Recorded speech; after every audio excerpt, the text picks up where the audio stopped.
Hola, bienvenidos a este video. Hoy vamos a abordar un poquito el tema del COSO 4, concretamente lo que tiene que ver con la gestión de riesgos, ¿verdad? Según este marco de sanas prácticas internacional, el famoso COSO 4 como se le conoce popularmente. Todo esto en complemento a lo que ya se ha expuesto anteriormente en el curso con relación a el control interno, ¿verdad? Que tiene su génesis en ese marco normativo y también la presentación donde se hablaba un poquito del tema de la gestión de riesgos como tal. El COSO 4, como se le conoce popularmente, es un marco normativo que salió hace pocos años, en el 2017, 2018 y 2019 empezó a llegar a América Latina, ya traducido al español.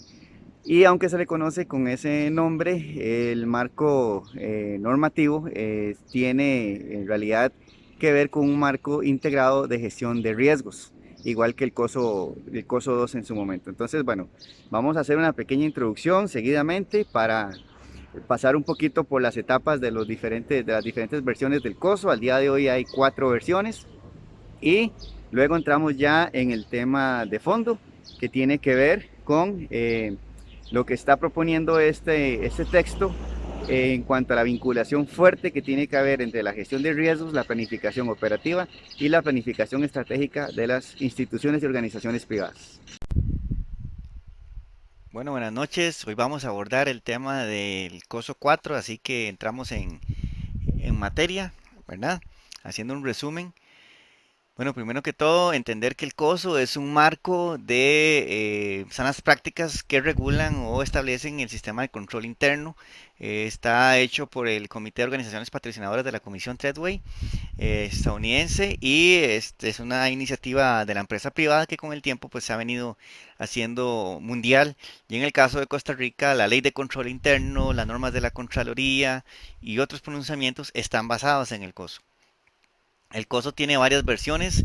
El COSO 1, el original, en 1992, establece básicamente los objetivos del control interno que tiene que ver con la eficacia y la eficiencia en las operaciones, tener información financiera confiable y oportuna, cumplir con las leyes y normas que sean aplicables y en algunos foros, como la Ley de Control Interno de Costa Rica, le agregan la protección del patrimonio institucional o corporativo. Los componentes del control interno, ¿verdad? El famoso cubo, establece que en primer lugar hay que generar un ambiente de control adecuado, evaluar los riesgos que podrían perjudicar el logro de los objetivos de la empresa, establecer actividades de control, generar información y comunicación adecuadas y un constante esfuerzo de supervisión y monitoreo del control interno. Recordar que los temas básicos de control interno, como los componentes, los objetivos y la historia del COSO 1, están en el video de control interno que está aquí en el canal para que lo puedan buscar y profundizar. Ahorita nada más estamos haciendo un pequeño antecedente. En el 2004 salió el COSO 2, que en realidad es un marco de gestión de riesgos corporativos.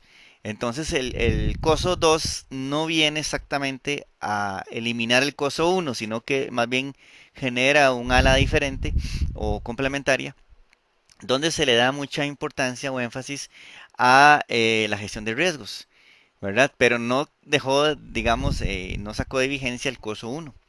Gestión de riesgos. Según este documento dice que los riesgos, la gestión de riesgos es un proceso que tiene que llevar a cabo el Consejo de la Administración. Estamos hablando de una cuestión de la más alta gerencia, ¿verdad? De la más alta autoridad, para identificar y aplicarlo a su estrategia en toda la entidad y diseñado para identificar eventos potenciales que pueden afectar a la organización y gestionar sus riesgos. Dentro del riesgo aceptado, proporciona seguridad razonable de que los objetivos se van a lograr. Básicamente tiene que ver la gestión de riesgos, como vamos a ver ahora, con la estrategia de la empresa. Consideraciones. Bueno, en ese momento se define que hay que tener claro cómo se gestiona el riesgo, incluyendo identificar el evento del riesgo, el apetito del riesgo, la causa y efecto del riesgo, la tolerancia al riesgo y el portafolio de riesgos. Sobre esto, hay otra presentación aquí en el canal que habla de gestión de riesgos para que la busquen por ahí. Hoy estamos hablando del componente del coso 4 que tiene que ver mucho con los riesgos. Y también por aquí en el canal está una presentación que habla del riesgo reputacional para que ustedes también lo consideren ahí, puedan cerrar el círculo de toda la temática. Bueno, en el coso 2 o en el marco de gestión de riesgos, definen un cubo que en realidad no es que pasa como mucha gente dice que pasan los componentes de ser 5 a ser 8. En realidad no, sino que lo que hacen es, si ustedes se fijan bien, está el ambiente de control interno en amarillo y abajo está el monitoreo, está la información y comunicación, las actividades de control. Es decir, el amarillo, el celeste, el azul y el gris se mantienen. Entonces, ¿qué fue lo que pasó? Bueno, simplemente que el segundo, que tenía que ver en el cubo anterior con gestión de riesgos, aquí lo dividen un poco más, o sea, le dan un poco más de énfasis, diciendo que los riesgos, primero hay que establecer los objetivos estratégicos de la empresa, identificar los eventos generadores del riesgo, evaluar esos riesgos y crear respuestas a los riesgos. Esos cuatro colores, el anaranjado claro, el naranja oscuro, el verde y el morado, simplemente en el anterior enfoque se mencionaban como gestión de riesgos. Aquí se puede ver más claramente. Como en el costo 1, digamos, el cubo era un poco más simple y ahora tiene más pisos hacia arriba. Pero si lo analizamos bien, ambiente de control está en ambas. La evaluación de riesgos es la que ahora se divide en 4 niveles. Y luego, actividades de control se mantiene, información se mantiene y monitoreo se mantiene. Si comparamos aquí en esta imagen, ¿verdad? Podemos ver que el ambiente de control, pues sí se habla un poco más del ambiente de control, pero el que tiene más desarrollo es la evaluación de riesgos. Los demás componentes se mantienen igual. Obviamente siempre se les agregó ahí valor y todo, pero el punto del coso 2 es la gestión de riesgos. En la presentación de gestión de riesgos que está ahí en el canal, este, se detalla un poquito o de manera general este tema. De hecho, el video ya les voy a decir aquí cómo es que aparece en el canal.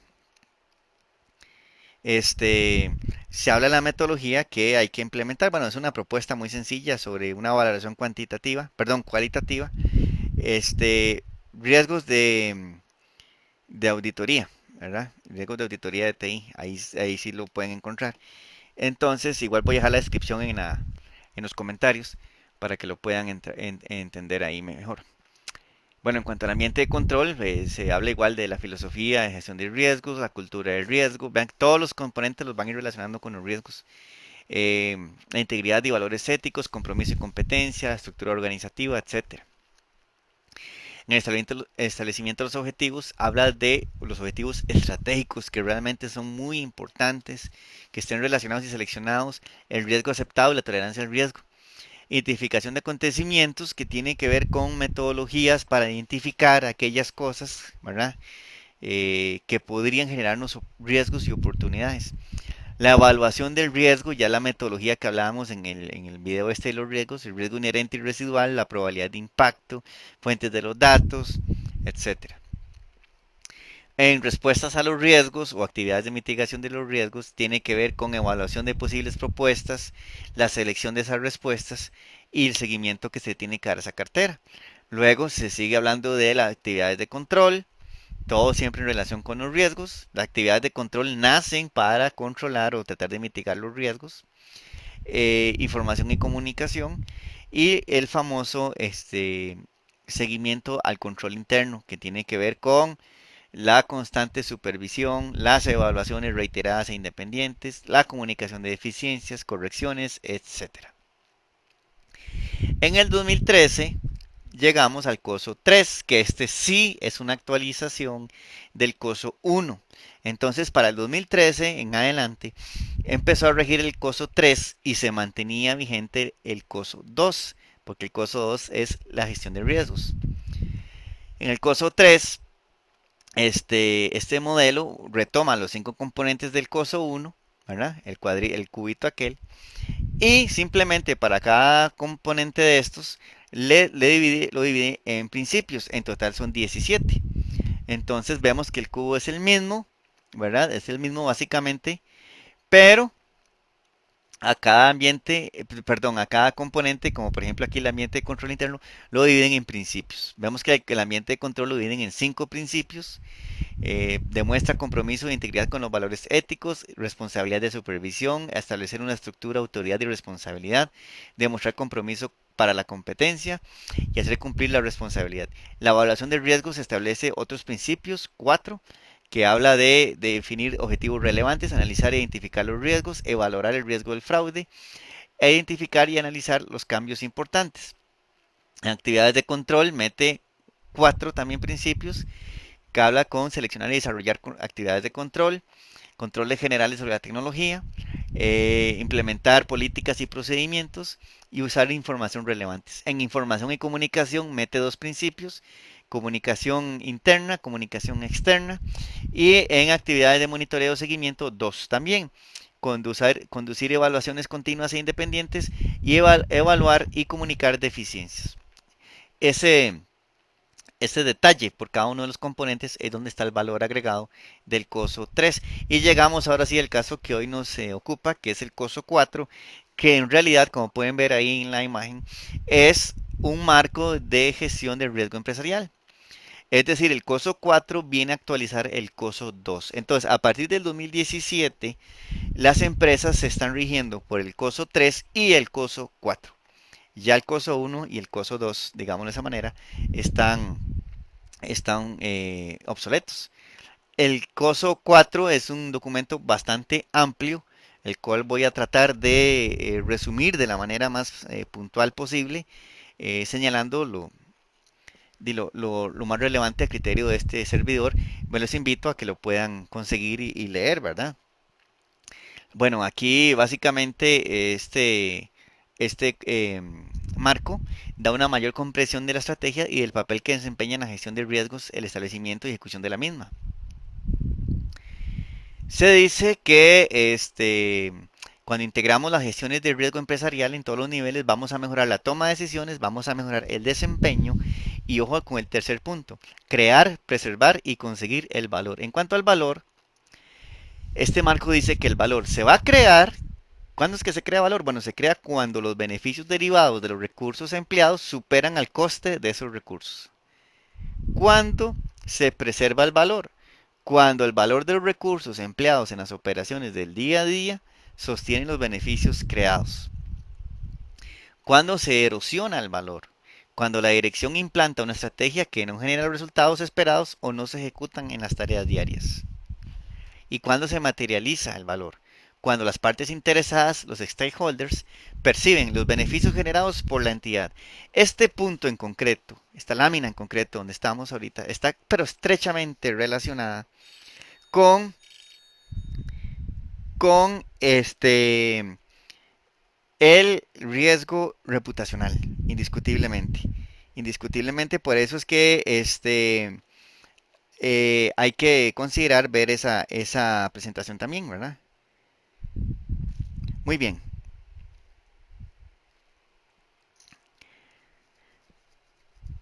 En cuanto a conceptos básicos, digamos, como la misión, dice el riesgo, el marco de gestión de riesgos, que la misión tiene como propósito principal, o más bien define cuál es el propósito principal de la entidad y establece lo que quiere lograr y su razón de ser. Visión, las aspiraciones a lo que quiere llegar a ser esa organización en el futuro y los valores clave, ¿verdad? Son creencias e ideales de la entidad sobre lo que es bueno o malo, aceptable o inaceptable, que influyen en el comportamiento de la organización. La estrategia es el plan para pasar de la misión a la visión, considerando siempre los valores clave. Y la gestión del desempeño se centra en desplegar los recursos eficientemente y mide las acciones, tareas y funciones con respecto a los objetivos determinados.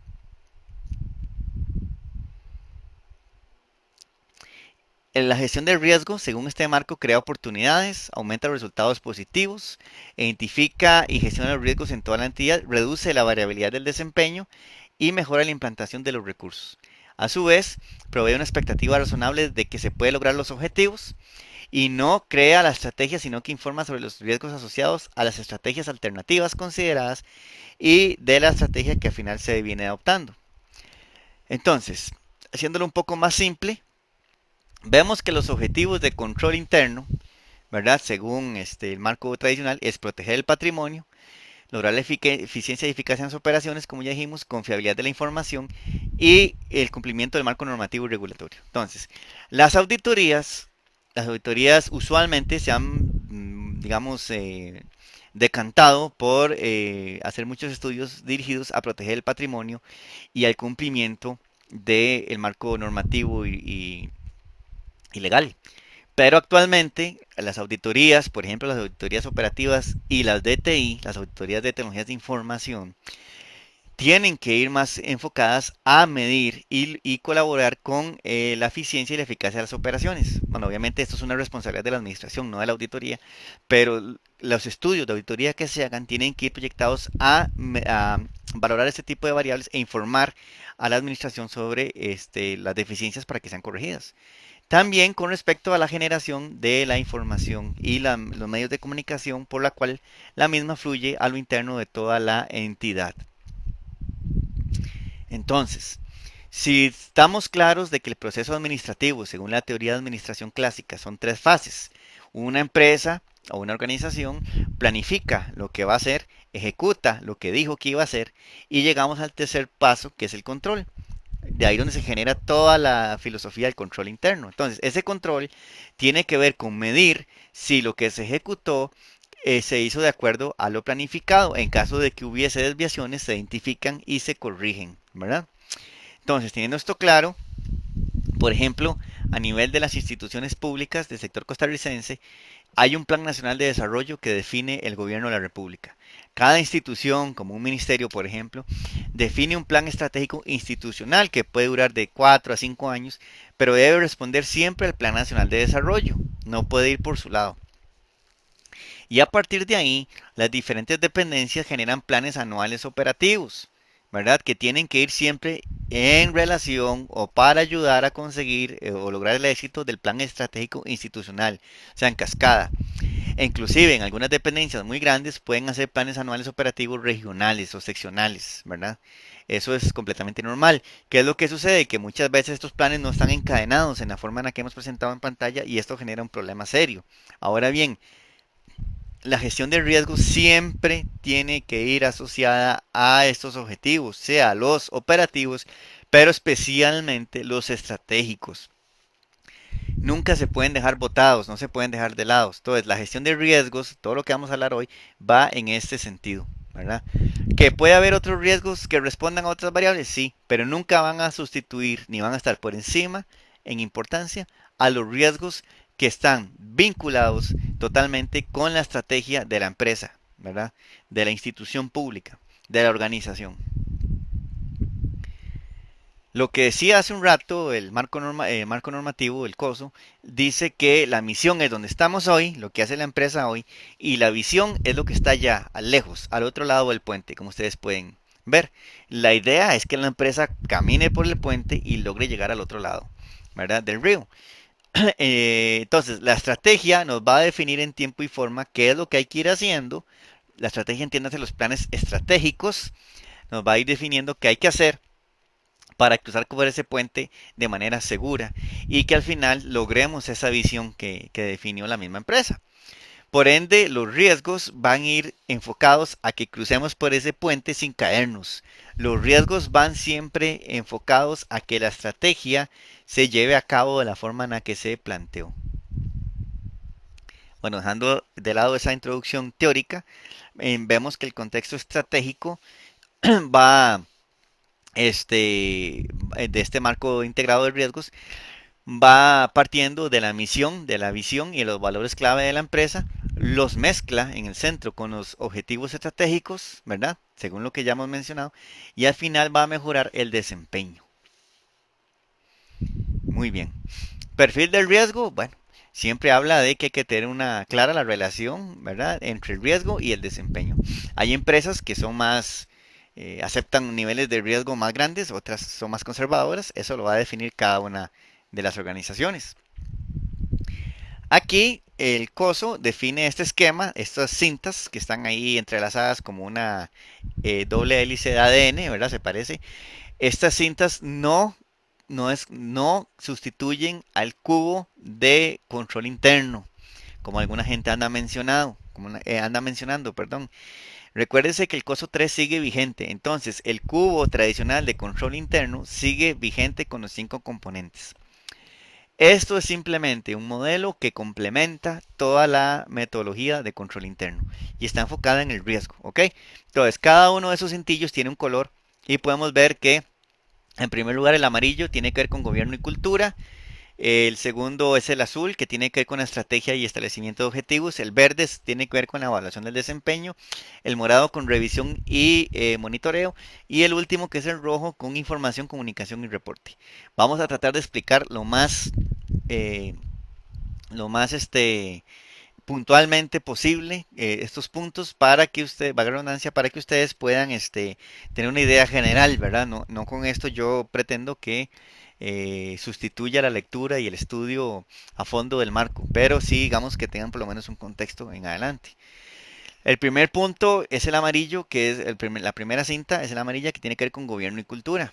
En este sentido, el primer principio dice que hay que ejercer una supervisión de riesgos a través del Consejo de la Administración. Bueno, esto está muy enfocado con el tema con el primer componente de control interno, que es el ambiente de control, el ambiente de control, sí. Dice que el Consejo tiene toda la responsabilidad principal sobre la supervisión del riesgo, inclusive fiduciaria. Muchas veces en las organizaciones, por la ignorancia que existe, se le delega la gestión de riesgos a cualquier persona y se considera un trámite que simplemente hay que cumplir sin tener claro para qué es que existe, cuál es el valor que agrega a la empresa y su relación con la estrategia de la empresa. Eh, la supervisión de riesgos solo es posible cuando el Consejo de la Administración comprende la estrategia y el sector en el que opera la entidad. Hay que tener idoneidad para gestionar el riesgo, hay que tener independencia. También en segundo lugar establece estructuras operativas. Hay que tener un comité, o sea, lo que decíamos ahora, la gestión de riesgos no se le puede dar a cualquier persona, tiene que estar involucrada la alta gerencia indiscutiblemente y tener un comité de riesgos o algo que se le parezca al comité de riesgos, algo equivalente. Es decir, un departamento, una unidad, o sea, gente ya dedicada a todo este tema que es muy técnico y muy importante para el logro de los objetivos estratégicos de la empresa. Hay que definir en tercer lugar la cultura, lo que hablábamos hace un rato. Hay empresas que tienen aversión al riesgo y otras que más bien les gusta el riesgo. Bueno, habría que definir qué tipo de empresa somos nosotros. El juicio profesional va a intervenir aquí, la influencia cultural también y el contexto en el que se mueve la empresa. En cuanto a definir la cultura deseada, dice que el consejo y la alta dirección no establecen o no actúan con una cultura adecuada. Eso hay que evitarlo, ¿verdad? Que el Consejo no supervisa el cumplimiento de las normas internas o externas, eso también hay que evitarlo. Y que los mandos intermedios y la gerencia no están alineados con la visión, misión y estrategia. Este tercer punto es muy, muy usual, desgraciadamente, donde los mandos intermedios van por un lado, la gerencia va por otro lado, la gente sabe que hay misión y visión, ni siquiera se la saben y menos la comprenden, ¿verdad? Y el plan estratégico ni saben que existe o para qué está ahí. Cuando el plan estratégico, la misión y la visión debería ser lo primero que todo el mundo tiene que tener claro y entenderlo y ponerse la camiseta, ¿verdad? Pero a veces inclusive se diseñan planes estratégicos intermedios u operativos que van por otra dirección. Y eso sería fatal. El riesgo se analiza después de haber establecido la estrategia o realizar la planificación empresarial. La vinculación es tremenda entre ambas cosas. Los objetivos de desempeño generan incentivos contrarios a los valores clave, hay que tener cuidado con eso. Podría ser que, por ejemplo, por lograr un tope de ventas, la empresa genere una serie de conductas que van en contra de los valores, por poner un caso. O no hay claridad en cuanto a comunicar los riesgos, su escala y aspectos clave relacionados con el desempeño. Demostrar compromiso con los valores clave en términos generales, tiene que ser coherente, ¿verdad? Toda la parte estratégica con los valores y los riesgos tienen que identificar si hay desviaciones entre unos y otros. Eh, Mantener una comunicación abierta y exenta de represalias. Si alguna persona hace observaciones o plantea riesgos o critica el plan estratégico, al contrario, esas son cosas que hay que fomentar, ¿verdad? Para ir puliendo y mejorando dicha cuestión. Eh, Tratar de detectar y responder rápido y adecuadamente a conductas que son contrarias con los valores, irregularidades por errores o cosas ya todavía peores como la mala fe, fraude, etcétera. La empresa va a definir los comportamientos que son aceptables y los que no. En quinto lugar, atraer, desarrollar y retener a los profesionales capacitados, establecimiento de competencias, recompensar el desempeño, preparar la sucesión cuando una persona se va y viene otra, ¿verdad? Con tiempo, por ejemplo, si es una persona que se va a pensionar y todo, ir monitoreando todo esto e irlo previendo, ¿verdad? E irlo gestionando de manera ordenada. En segundo lugar está la estrategia y el establecimiento de los objetivos, que es el cintillo celeste. Bueno, este tiene que ver primero con analizar todo el contexto empresarial, relaciones y factores que influyen en la estrategia actual y en la futura. Ver cuál es la dinámica del contexto, cuánta complejidad tiene ese contexto, con quién se relaciona la empresa, los stakeholders, ¿verdad? Si es impredecible o no, a qué cambio, ¿verdad? Qué tan rápido es ese contexto para modificarse. El contexto externo, ¿verdad? Los stakeholders.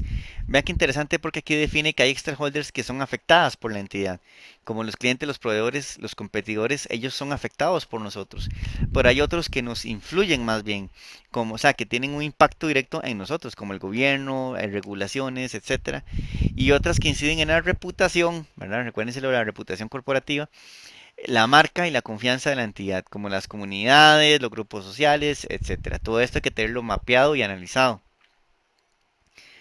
También todo lo que afecta a la capacidad para alcanzar la estrategia y objetivos del negocio. Hay que tener claro, digamos, los stakeholders internos como el personal, el consejo directivo, etcétera.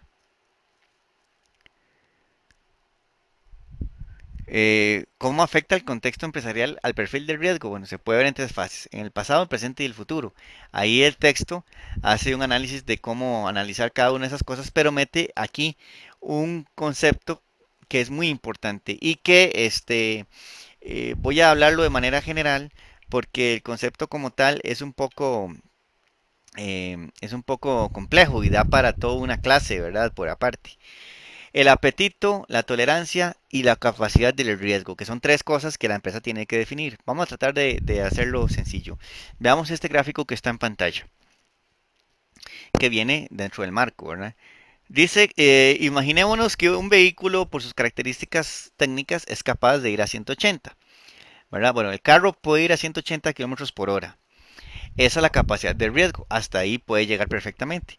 Pero por la capacidad del conductor, y las condiciones del clima o meteorológicas puede ir a 150. Ok, esa sería la tolerancia al riesgo. A pesar de que puede ir a 180, se decide ir a 150. Y sin embargo, para llegar de forma segura y en un plazo razonable, respetando los límites establecidos por el conductor, perdón, los límites establecidos por la ley, el conductor va a decidir que va a ir solamente a 120 kilómetros por hora. Entonces, puede ir a 180, ¿verdad? Puede ir a 180. Sin embargo, ¿verdad? Razonablemente podría bajarlo a 150, pero para no salirnos de las reglas y demás, se decide ir a 120, que fue lo que quise decir. Entonces, lo que sería la capacidad de riesgo son los 180 kilómetros por hora. La tolerancia, que es lo más que podría, digamos, aceptar ir de rápido, sería los 150. Y el apetito al riesgo es los 120 kilómetros por hora. De manera que el apetito del riesgo, que eran los 120, es el riesgo que se está dispuesto a aceptar, ¿verdad? Para conseguir que la misión y la visión se cumplan. La tolerancia al riesgo, que era la parte de los 150 kilómetros por hora, se define como el nivel aceptable de variación de los resultados o actuaciones de la compañía relativas a la consecución o logro de sus objetivos. Es la cantidad máxima de riesgo que una organización estaría dispuesta a aceptar para lograr su objetivo. No significa que es la que va a implementar, ¿verdad? Y la capacidad de riesgo, que eran los 180 kilómetros por hora, hace referencia al cambio en la cantidad y tipo de riesgo máximo que una organización es capaz de soportar en la persecución de sus objetivos. Este tema, abrí este paréntesis, aquí ya lo estamos cerrando, ahora el paréntesis, este tema se presta para toda una clase y en su momento la abordaremos. Por el momento tendremos nada más como esos conceptos generales porque la norma sí habla mucho de estos tres conceptos, especialmente del apetito. Entonces vamos a tenerlo por ahí en el blog de notas para poder entender el resto de la presentación. En el principio 7 precisamente habla de definir ese apetito al riesgo, ¿verdad? Hacer una valoración entre la meta que se persigue, el riesgo que tolera y el desempeño. En cuanto al apetito al riesgo, dice que la dirección y el consejo de la administración eligen el apetito al riesgo, eso tienen que definirlo, con un entendimiento y conocimiento de los pros y los contras de ese apetito. Articularlo y usarlo, ¿verdad? Al asignar recursos entre las unidades operativas se considerará el apetito al riesgo y los planes de creación de valor. Evaluar estrategias alternativas, ¿verdad? Bueno, siempre se escoge una estrategia, pero se puede tener ahí unos planes de contingencia. Se debe apoyar la misión, la visión y alinearse con los valores claves de la entidad y el apetito al riesgo. Comprender, cuando se escogió una de las estrategias, comprender las consecuencias de la misma. Identificar y comprender los riesgos de esa estrategia y las oportunidades también que tiene esa estrategia. E inclusive las que se consideraron aunque no se hayan elegido. También dice en la alineación de la estrategia con el apetito al riesgo que de lo contrario podría haber objetivos que entren en conflicto o crearse tensiones sobre el tipo y nivel de riesgo reflejado en la toma de decisiones. Bueno, cada objetivo estratégico tiene que ir, ¿verdad? Analizado desde el punto de vista del apetito al riesgo para que todo lleve un nivel de coherencia razonable. Ver también si hay cambios a medio camino en una estrategia, que puede haber perfectamente, y habría que analizar el tema de los riesgos y mitigar el sesgo eventualmente. Establecer los objetivos del negocio, muy importante. Tienen que ser objetivos específicos, medibles y observables, alcanzables y relevantes. Muchas veces en los planes estratégicos o en los operativos se ponen objetivos que no responden a nada o que son muy abstractos o que son muy irreales. Y esto pues nos va a llevar un montón de problemas. De lo contrario, si lo mantenemos así como dice aquí la pantalla, nos va a ayudar muchísimo a medirlo, a monitorearlo y a identificar todos los riesgos. También que los objetivos tienen que ir obviamente alineados con la estrategia y con el apetito al riesgo para ayudar a conseguir la misión y la visión. Si un objetivo excede el apetito al riesgo, podría ser modificado o eliminado eventualmente. Y si algunos objetivos están dentro del apetito al riesgo, pero desalineados con la estrategia, se debería revisar la estrategia o el perfil del riesgo. Establecer los objetivos del negocio, ¿verdad? Continuamos, dice que hay que comprender las implicaciones a la hora de seleccionar los objetivos del negocio y meterlos por categorías. Muy bien.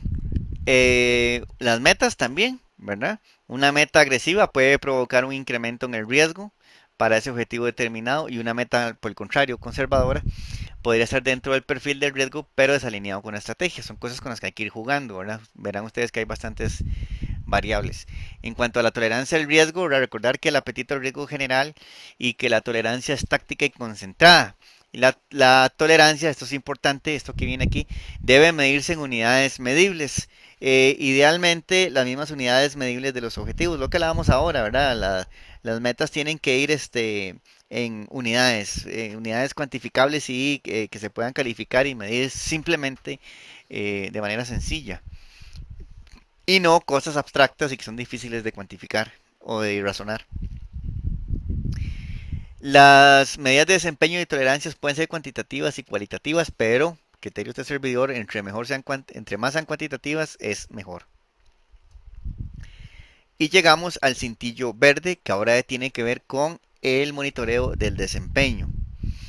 Bueno, aquí primero hay que identificar los riesgos. Dice que se identifican constantemente los riesgos nuevos, riesgos emergentes, cambiantes, para lograr la estrategia de los objetivos. Si bien es cierto, una empresa puede mantener o crear riesgos o establecer riesgos al inicio del año, por ejemplo, tiene que estarlos monitoreando. Puede ser que en cualquier momento se genere un riesgo nuevo o que el riesgo que planteamos se haya transformado y haya cambiado su naturaleza. También identificar oportunidades que están integradas con la identificación de riesgos del negocio. Hay riesgos, como podemos ver en este esquema a la derecha, que son a nivel estratégico, como el riesgo uno que ustedes verán que está al más alto nivel. Otros riesgos también van relacionados con un nivel más intermedio perdón, los riesgos 3 y 4 como ustedes pueden ver, están más a un nivel operativo. Todos son importantes, pero siempre tiene que haber un inventario de riesgos, clasificarlos por categorías y subcategorías. Todos estos riesgos, especialmente los estratégicos, tienen que ser considerados. A veces en la práctica uno como auditor se da cuenta que estos riesgos se quedan mucho en el nivel 4 y 3, en el riesgo 4 y 3. Y eso pues es lo que, digamos, refleja es que hay un ejercicio incompleto. En la metodología, digamos, no está claro, ¿verdad? ¿Para qué se utilizan los riesgos? Bueno, en cuanto a los enfoques para identificar los riesgos, permite a la organización gestionar más eficazmente el inventario de riesgos y comprender su relación con la estrategia. Permite a la organización evaluar con mayor precisión la gravedad del riesgo e identificar las causas raíz e impactos habituales. A veces hay relaciones de interdependencia entre los riesgos o los objetivos, eso hay que tenerlo claro, y ayuda a agregar a los riesgos para obtener una visión de los mismos a nivel de la cartera. Aquí habla sobre cómo se podría identificar un riesgo. Son dos enfoques que ellos dan. Veamos, por ejemplo, la primera. Ellos dicen que ustedes pueden, digamos, describir primero las circunstancias y luego describir los objetivos del negocio. Por ejemplo, la probabilidad o la posibilidad de que XXX y los impactos asociados a tal y tal y tal. Entonces, por ejemplo, la posibilidad de que se produzca una variación en los tipos de cambio y los impactos sobre los ingresos. Entonces ponemos en primer lugar la circunstancia. ¿Cuál es la circunstancia? Que se produzca una variación, ¿verdad? ¿Y cuál es el impacto asociado? Bueno, que nos peguen el tipo de cambio y en los impactos de los ingresos. Otra forma de verlo para identificar los riesgos, o sea, para redactarlos bien, se refiere a esto, es poner el riesgo de que tal cosa en relación con tal cosa, describiendo circunstancia e impacto. Por ejemplo, el riesgo de qué? De que el desempeño financiero, ok, ¿en relación con qué? Con una posible variación de los tipos de cambio y su impacto en los ingresos. Hay que enmarcar el riesgo así. A veces los riesgos vienen planteados de una manera muy extensa, muy abstracta, muy extraña, que impiden su comprensión fácil y por ende la gestión, las medidas de mitigación y demás se vuelven todo un caos. Y la idea es evitar este tipo de situaciones. Aquí volvemos con evaluar la gravedad del riesgo. Hay riesgos que son más graves que otros, más importantes que otros. No importa si es a nivel estratégico, digamos a nivel de mando intermedio u operativo, ¿verdad? Ahí vemos en esta ilustración que el riesgo 4 está en rojo, porque se le aplicó un mapa de calor, y que el riesgo uno y 3 están en un rango intermedio y el riesgo 2 es bajo. También con respecto a la gravedad del riesgo, ¿verdad? Definir su impacto, su probabilidad, los enfoques cualitativos y cuantitativos que nos permitan evaluarlo. Esto ya había sido, digamos, definido en el COSO 2, ¿verdad? Donde hablaba de mapas de calor, de portafolios de riesgos, y aquí simplemente ahondan un poco más en ese tipo de conceptos. En el principio 11, ¿verdad? Seguimos. Habla del riesgo inherente, el riesgo objetivo y el riesgo residual, que esto ya estaba en el COSO 2.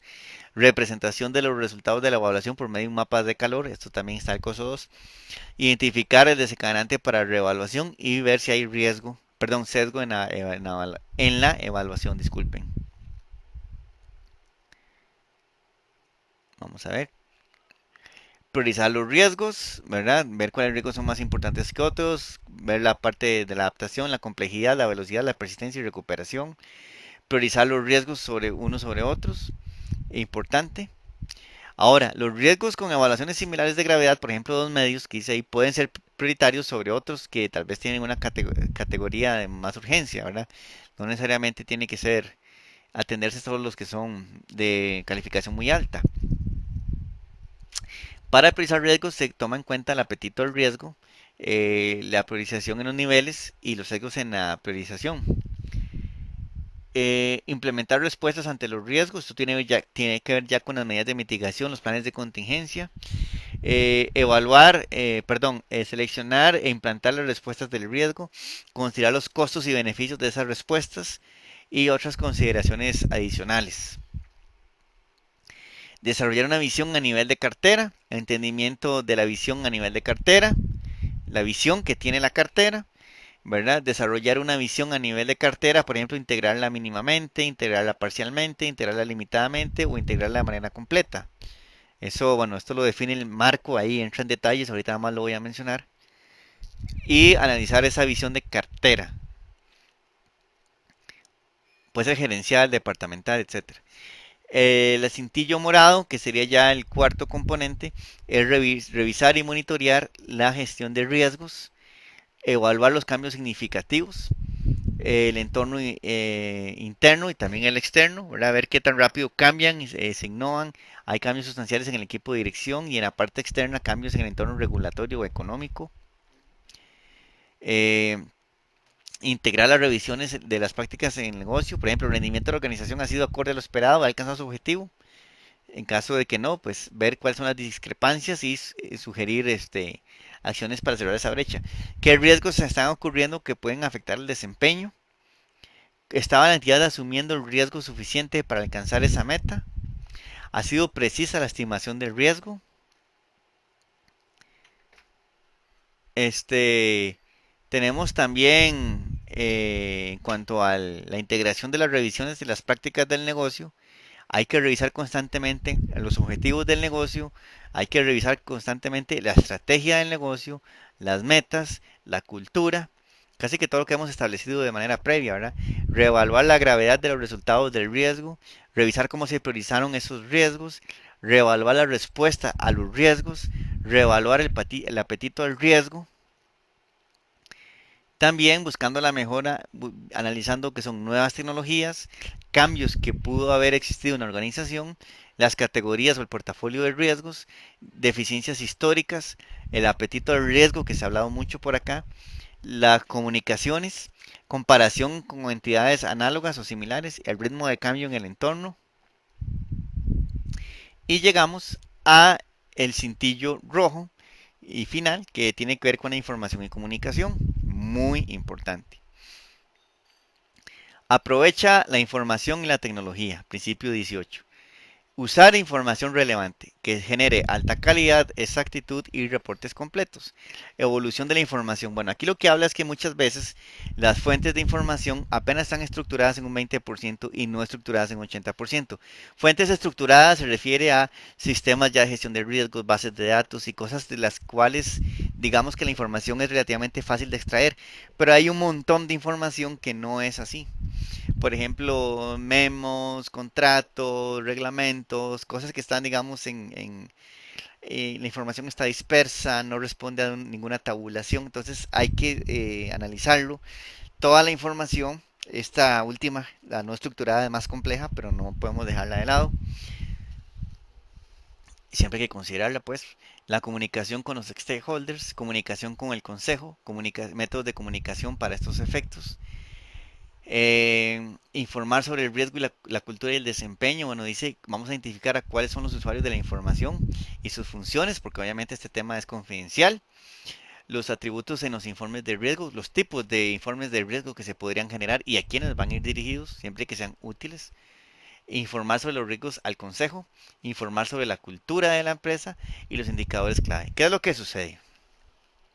Muchas veces lo que sucede en las organizaciones es que no se tiene claro para qué es el riesgo. Entonces ponen cualquier riesgo, ponen solo un riesgo.